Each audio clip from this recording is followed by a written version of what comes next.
balance what seems to be the positive contributions of technology, say my cell phone, my laptop, my ability to communicate with people scattered around the globe for virtually no money, how do I balance that with loss?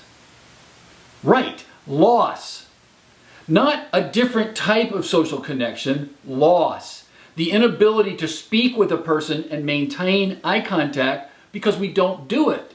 The inability to have the ebb and flow of a normal human conversation because we lack that practice. What we develop when we create a world of social media, and we throw the word social there so that people will feel more comfortable with it. It's social.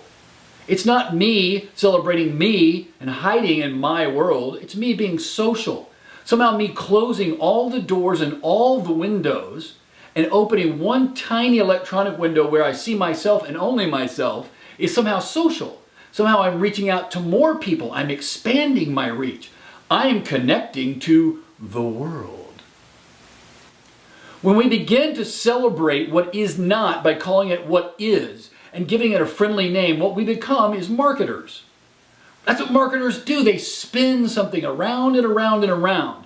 And because you're not used to sacrificing intelligence and logic to the cleverness of wordplay, you feel at a disadvantage because they're more experienced than you and they batter you with what seems reasonable and logical, and they call things names that make you feel better. Social media, Facebook, not isolationist media. Celebrate me book. This is not to say that there are no benefits to any social media. I'm using it now. I understand when it's my friend. What I'm saying is there's a time and a place to draw a line. And I believe we've been lied to. We've been told the line is way over here, when in fact the line is about here. And we've crossed the line and we're being sucked slowly and more slowly, which means faster, toward the line that others want us to have. They want you to feel nerdish, behind the times, old. Not old-fashioned, which could be cool, just old.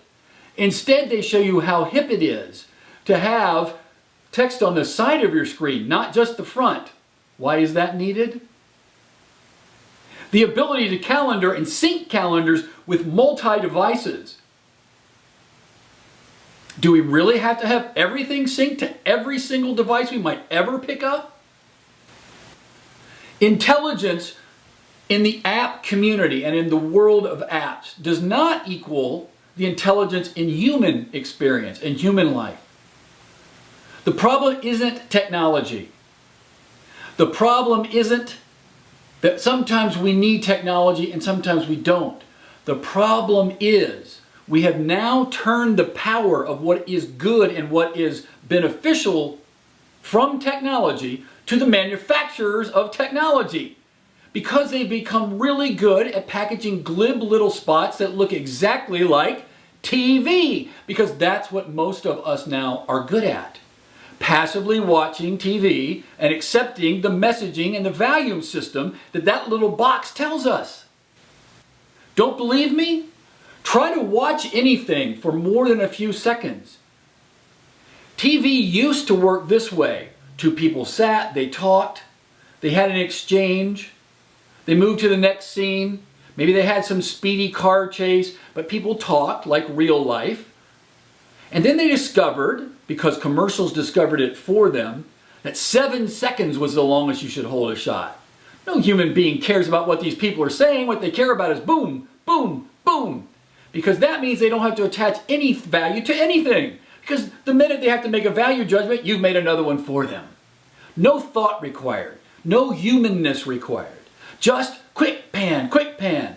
Then the commercial people said, wait a minute, why are we giving these people so long to dwell on one thing?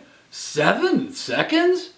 Watch a commercial now. Turn the sound down and count how many times your focus is moved. 1, 1, 1, 1, 2, 1. You will never get to 3. I repeat, you will never get to 3.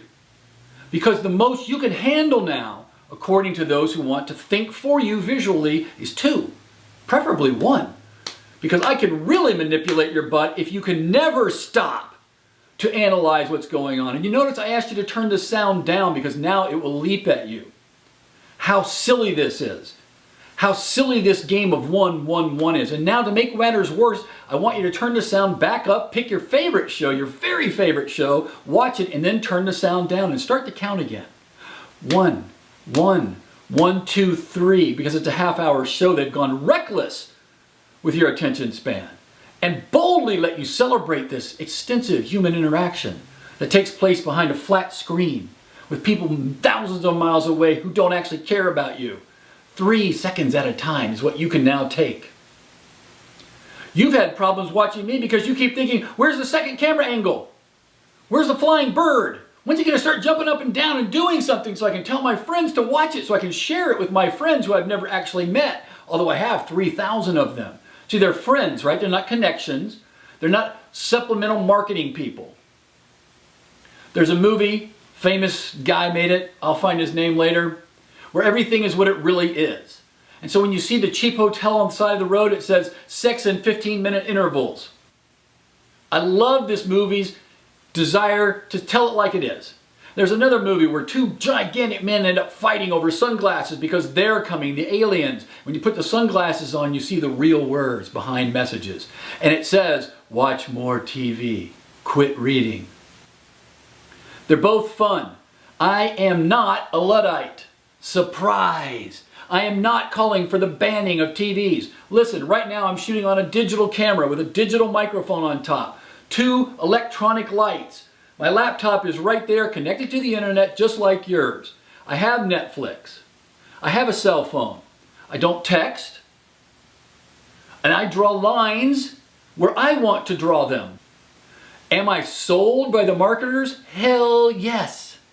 If you don't think you are indeed one of the most naive people on earth. If you think you own the camera you own, the car you own, the clothes you wear, the lights that you do or don't use, the laptop that you use, the type of way that you interact socially, whether you carry an iPhone or a Samsung or anything else, and you think you are not doing it because you were marketed to, that you made independent choices, that these fit your lifestyle needs, you are full of it. You are lying to yourself at a 10 level. At least admit that you are being led by an umbilical cord to the purchase aisle, and you're being told what kind of citizen to be. You don't want to be the guy at Starbucks that doesn't have a phone? How embarrassing.